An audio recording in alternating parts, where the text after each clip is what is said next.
Bonjour à tous, ravi de vous retrouver pour ce JT Express, l'essentiel de l'actualité de la semaine des JT de Télé Grenoble.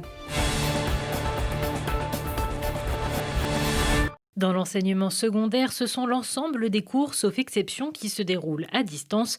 Mais l'université n'est pas fermée et un grand nombre de services restent ouverts sous certaines conditions. Pour les étudiants grenoblois qui souhaitent se nourrir à bas prix, le Resto U propose de la vente à emporter. Le Crous dispose également de plusieurs food trucks. C'est une offre très variée qui va du tacos au burger, donc la snack food habituelle, mais également des plats cuisinés équilibrés. C'est que du fait maison, 100% fait maison. On a des salades, on peut trouver des couscous, on peut trouver du tagine, on peut trouver des bœufs bourguignons. Voilà, c'est très large. On veille à avoir également une offre végétarienne quotidienne et un choix de desserts gourmands type muffins, cookies, yaourt gourmand, des fruits, voilà. Enfin, on arrive à quand même avoir une offre extrêmement variée sur un espace assez réduit.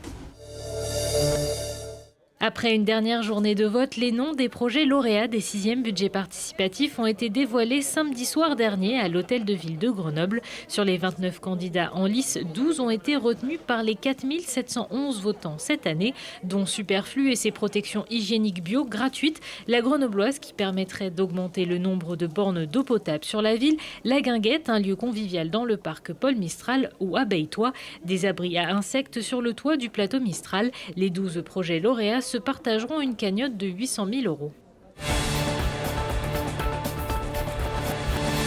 La progression de l'épidémie de Covid-19 ne faiblit pas. Selon Santé publique France, les établissements hospitaliers isérois ont accueilli entre le 6 et le 8 novembre 252 patients Covid.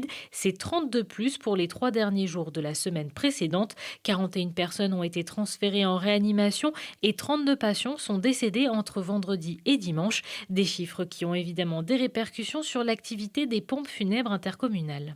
Les défunts qui décèdent du Covid sont encore contagieux pendant 7 jours. Ce n'est pas parce qu'ils sont décédés qu'ils ne sont plus contagieux.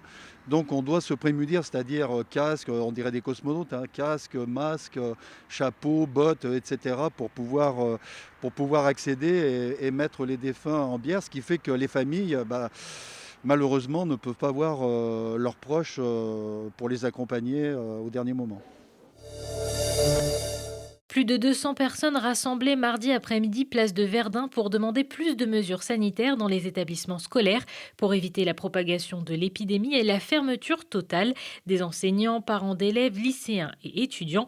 Une partie du cortège s'est ensuite dirigée vers l'inspection départementale puis le rectorat. Tous les élèves sont dans nos classes, 35 élèves dans les classes, des attroupements dans la cour, dans la cantine. Voilà, la sécurité n'est pas forcément assurée. Voilà. Alors on va enfin pouvoir basculer en demi-groupe. À partir de la semaine prochaine en ce qui nous concerne, mais ça arrive tardivement. Moi au CDI, je reçois des élèves de plusieurs classes mélangées. On ne peut pas faire le tri, mettre d'un côté les 6e, de l'autre côté les 5e. Ça c'est impossible à faire dans les conditions actuelles. Donc on demande de dédoubler les classes. On demande aussi des moyens en surveillant. Ils ne sont pas assez nombreux.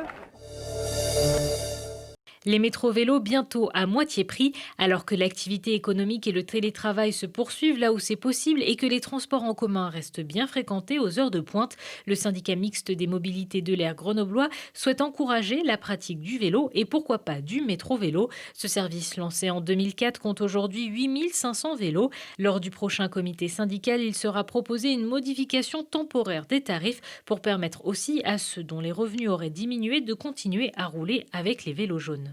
Nous lançons une offre nouvelle qui est une réduction de 50% du tarif de l'abonnement en journée et au mois au service métro-vélo pour donner un signal dans le contexte sanitaire que nous connaissons qui sera valable pendant toute la durée du confinement. C'est donc une proposition qui est soumise au vote des membres du SMAG pour ce jeudi. Donc si cette délibération est adoptée comme nous le souhaitons, eh bien elle rentrera en application à compter de lundi 16 novembre prochain. Le Covid-19 circule toujours et le pic de l'épidémie en Isère serait attendu autour du 15 novembre. Alors que 72 patients étaient hospitalisés fin septembre, ils étaient au 10 novembre 524 patients sur le territoire des sites hospitaliers de Grenoble et Voiron, des cliniques de Beldonne, Mutualiste et des Cèdres. Personnel et direction du Fuga insistent, il ne faut pas relâcher les efforts et rester bien confinés.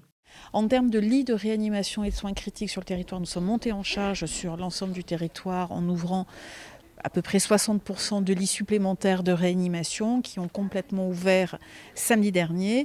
Et on a bien fait de les ouvrir car aujourd'hui ils sont pratiquement saturés. On a de moins en moins de disponibilité en lits de réa, ce qui fait que nous avons demandé à l'ARS Auvergne-Rhône-Alpes de pouvoir transférer des patients de réanimation de notre territoire vers d'autres territoires de façon à ce qu'on puisse disposer de marges suffisantes encore sur notre territoire. Coup de froid sur la Ligue Magnus. En accord avec les clubs, la Fédération française des sports de glace a finalement décidé d'annuler toutes les rencontres jusqu'au 1er décembre. Pour ce sport qui ne bénéficie pas de droits télé, jouer à huis clos était difficilement tenable économiquement. Reste à pouvoir maintenir les joueurs en forme dans l'attente de meilleurs jours. On connaît tous une période difficile, donc je pense que c'est important de garder ça ludique pour que le temps passe rapidement et qu'on puisse retrouver les vrais matchs avec le public si possible au plus vite. On est quand même dans une approche qui est un paradoxe total, c'est les gars s'entraînent, ils travaillent dur. Ils ont travaillé dur depuis des années pour arriver à leur niveau de compétitivité et ils n'ont pas de possibilité d'évoluer sur la glace en championnat. Donc ça reste une frustration. Aujourd'hui, on n'a pas les moyens de jouer parce que de jouer, ça remettra en cause la pérennité de notre sport et de façon, ça obérerait l'avenir du hockey en France d'une manière définitive. Au FCG, il y a encore trop de cas de Covid. D'après les résultats des tests PCR obtenus mercredi soir, moins de 20 joueurs ne seraient pas positifs. Les entraînements sont donc suspendus et la rencontre de Pro D2 entre Grenoble et Soyeux-Angoulême, la lanterne rouge, déjà reportée du vendredi 6 au vendredi 13 novembre, est une nouvelle fois ajournée.